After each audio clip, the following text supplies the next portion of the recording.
Hi, Brooke. Happy Friday. Hey, Savannah. Happy Friday to you.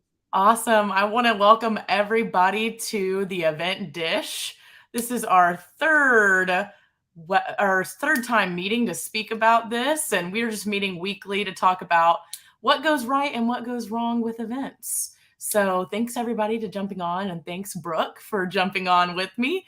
I'm excited about today's topic, but before we dig in, Brooke, there's a lot going on. I feel like fall events really kicked off this week. And so, are there any highlights that you want to talk about or tell everyone about? Oh, sure. It was a fun week, and it's still going. Of course, the weekend is here too, with full of events and fun things going on. I think if I were going to give a shout out, it would be to the AUM Foundation. They hosted a Bollywood event this week that was obviously a huge success. You could tell it exceeded their fundraising goals, and but it had incredible social media presence. They were all over LinkedIn with pictures, and I saw a comment on someone's LinkedIn post saying I need to make sure I go to this next year. And then another person commented, we should sponsor this. So it reminded me of how important like a great event can be to a young organization's brand and their fundraising. And that event clearly did its job for them. And I'm excited for how they did this year, but already how they'll do next year. So shout out to AUM Foundation. Great job. Yes. Yeah, it looked like a fun time. I'm jealous that we weren't It there. really did. What was your highlight or highlights this week, Savannah? Yeah, I want to shout out the Shot Foundation. Their Mm, event was this week and it was completely virtual. For us, I right. feel like a lot of the times right now we're hearing a little bit of negativity around virtual. People are really excited to be back in person. And so it was exciting to see a virtual event that was so successful. I mean, the chat was just exploding. People It were was. excited. The event itself was super energetic. It was really, really good. They had over 172 people that actually attended the event virtually and were able to raise, I think it was over $207,000. So for them, it was a huge success and the event was just really great. And it was nice to see a well done virtual event right now. So yeah, that was my highlight. I really, really enjoyed it. Yeah, that is you're right. That's great because we're so focused on in person. It has been really fun to see the Yeah. in-person events come in, and we've had to really help people dust off their in-person event skills, like how to check in guests properly. I know an email went out today to all of our clients on how to check in guests. Like, what does that process look like? Because it's such an important step in the event, and we all kind of we're all out of practice on that. But yeah, shout out to Shot though for their virtual event. It was very successful, and just proof that virtual has its place Yes. today, and which I guess leads us into our next topic, really. Yeah. Perfect segue. Because I didn't mean to do that, but that is the perfect segue. Because it does have its event, its place in the whole thing. We actually have a hybrid event going on right now, Yes. and I thought we would dish on that because Yeah. I feel like the question we're getting a lot is, do I have to do hybrid? What is hybrid, and how do I do it? And we've got a small nonprofit right now, literally hosting their hybrid event right now. And anyway, I'll start by telling you a little bit about the organization.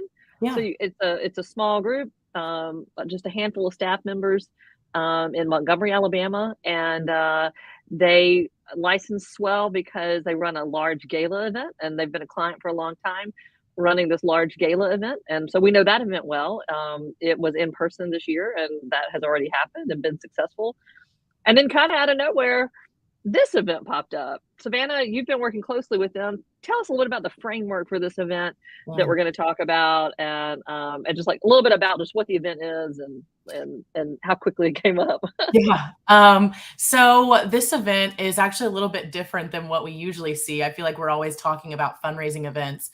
This is more built as a seminar for nonprofits to help them learn about fundraising, which is actually really neat. And I will say, originally, when we saw this pop up on the calendar, it was completely in person. We saw the in-person tickets. We thought this was going to be another one of those in-person events. We were checking off all the to-dos for strictly in person.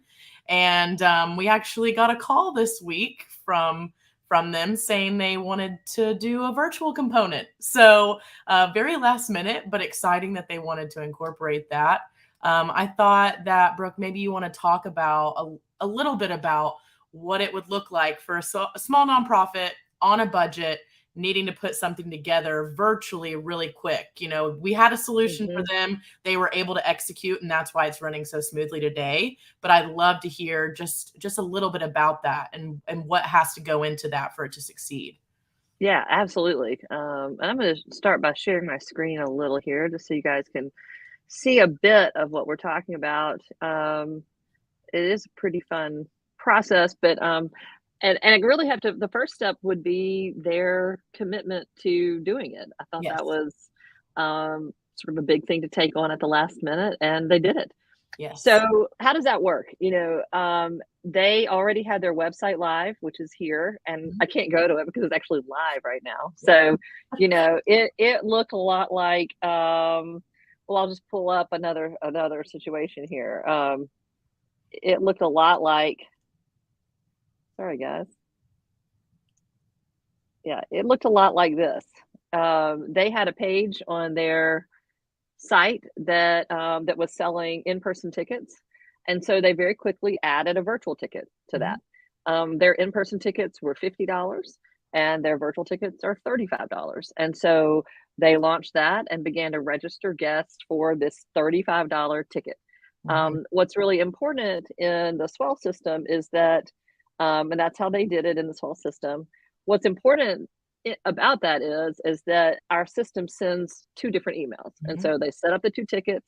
That means their physical in-person guests are still getting the same email telling them to show up at the hotel where the conference is, and their virtual ticketed guests are now getting information about how to log in virtually.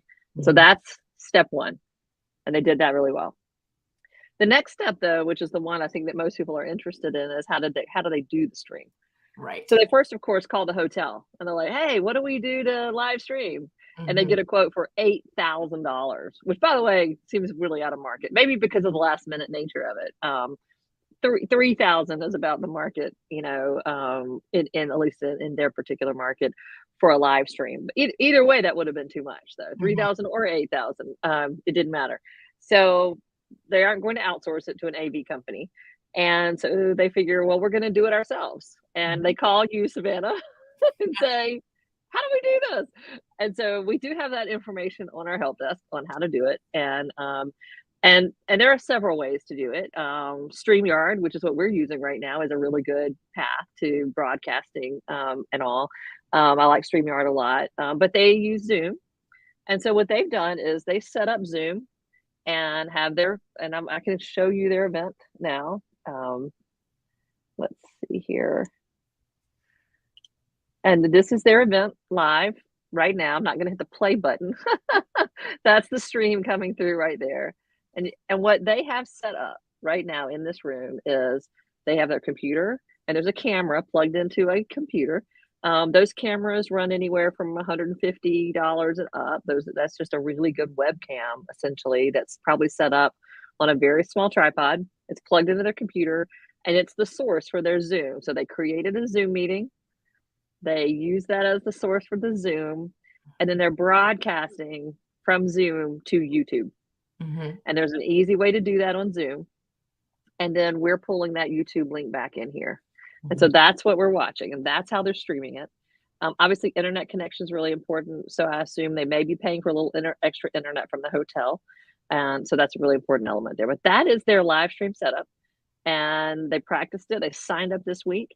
One thing they did run into is that to create a new YouTube account, you have to wait 24 hours before you can live stream. So they ran into that on Wednesday Mhm. and couldn't test it until yesterday afternoon. So that is where this, I only tell you that because small nonprofits, this is the life of a small Mhm. nonprofit where you have 10 million things going on. And so they tested yesterday and everything was testing out fine. And so that's their setup. And so this morning, our system sends out the reminder to all of their virtual ticket holders. They click the link and they land here on this page. And so all of their guests are able to chat here on the right hand sidebar. And so they're watching this broadcast event alongside the in person guests, as well. and that's their setup. Mhm. So I think that would be nice in a diagram. We might diagram that out for everybody. But Zoom does a really good job of sort of showing you how to set that up, Mhm. how to broadcast to YouTube, and then all you have to do is throw that YouTube link right back in here into the setup area. You can see that right in here. And so, yeah, so she just put that YouTube link right here into her virtual module and hit save. And now she's, live to her audience on Swell. And that's how it works. So really proud of them for that. Yeah. And I think their board members were happy about it. Mhm. Savannah, I'm gonna put you on the spot. Did she happen to remember what brought on the hybrid idea? Yeah, she didn't say anything about that in particular. My guess would be that there were people that couldn't attend in person that were reaching out to her Hmm. saying, "Hey, do you have a virtual portion or component of this event?" Because they Hmm. are so used to that. I think a lot of guests still maybe not expect it, but think that they might have that included. And so it is a nice option. And even like this makes me think of the Shot Foundation event where someone Hmm. commented in the chat and said, "I'm so glad this was online because I was sick and wouldn't be able to attend in person." And Right. so for that, I mean, I think that it's really nice that they had this. And so I don't know for sure why, but I would assume she probably got some people asking about it, and that's what brought it on. Definitely. Well, and the interesting part to me is I could tell from a conversation with the executive director that because even though it's not directed toward their board and fundraising constituents, Right. that because it's hybrid today, the question was, how can my board members would like to just peek in and Mhm. and witness it. And so her board members are able to sort of jump in and jump out Yeah. and without making the trip to the venue, which for a lot of people it's a statewide organization. So and this event now has statewide reach. So I expect that it captured a lot more Yeah. and a lot more reach. And this is a foundation, so their ability to reach more nonprofits Mhm. who are out of town, that is a valuable thing for them to report back that they accomplished through that. So I think that part's pretty exciting. Yeah. So, but that's how a small group does it. It's Zoom to YouTube and that YouTube link. So, and I was really surprised actually. I checked it out this morning. The sound quality is really good. So I might, after this is over, put in the comments on YouTube. I'll ask her what camera she used, so you can know exactly what products setup she did. I'd be very interested to know that myself. So, Well, yeah. and yeah, it's a super nice way, and it shows just how feasible it is to do something that isn't gonna cost you $8,000. And Right. she was able to really accomplish the same thing, and she already had her Zoom account, so it was really just upgrading that YouTube account, so that way it all flowed and worked, and it's a testament to show that it can get done. Don't Hmm. be afraid that if you don't have a Right. certain budget that you can't do it. You can definitely do a virtual component without Hmm. spending tons and tons of dollars. Well, and the interesting part, which I happened to talk to her last night, and so she, I told her, I said, one, it's like riding a bike when you first, and these were her words. She said, "Yeah, it is." She said, "In the beginning, it seems hard. It's really just tedious Mhm. because you're figuring out these little details of the Zoom and if your brain doesn't work that way, it can be a little Yeah. hard to tinker with it enough where you feel really confident in what you've set up." Mhm. And I told her, I said, once you do it, it is like riding a bike. Because then the next time that part's easier. And then you start doing things like, I bet if she did it again, she would figure out, okay, I'm going to share a screen now and I'm going to put a slide up now. Like she's going to be able to do things that she didn't do this first time because she's just trying to get the basic part done, which was plenty, but inevitably you get used to it. And so, and I think that's the really interesting part about the live stream setup is it's a detailed thing and it can be a little tedious that first time when you're digging into the details of how to make it all work and how to test it and figure it out and all. And I told her after this, you're going to feel like you can run these all over the place, and she will. She's going to feel She'll be very teaching other empowered. people how to do Yeah, it. she's going to feel very empowered. Like I can do that all day long. So Mhm. now that she's done it once, and this is the same setup that we have one of the first hybrid events on the platform last April did this same exact setup, Zoom to a YouTube stream, using their laptop and a low cost webcam Mhm. camera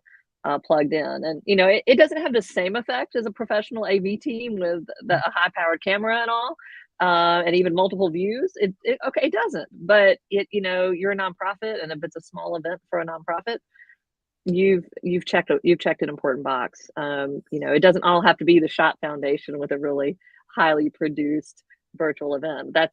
That's them. It's a $200,000 plus event. This is not a $200,000 plus event, Right. and it's yeah, everything in between. So yeah, hybrid is very doable, and we're happy to help walk through it. Any other parting shots, I don't think Savannah? so. We hit it really well. I think for the last bit, we just say that hybrid is definitely something that you can do, and if you have a reach that the audience can't necessarily be in person for, you should definitely look into doing it because it's something that's obviously feasible and something you can do at any level. So super simple or super produced. And so you guys should definitely look into doing it if you guys have people that might not have the ability to attend in person. For sure.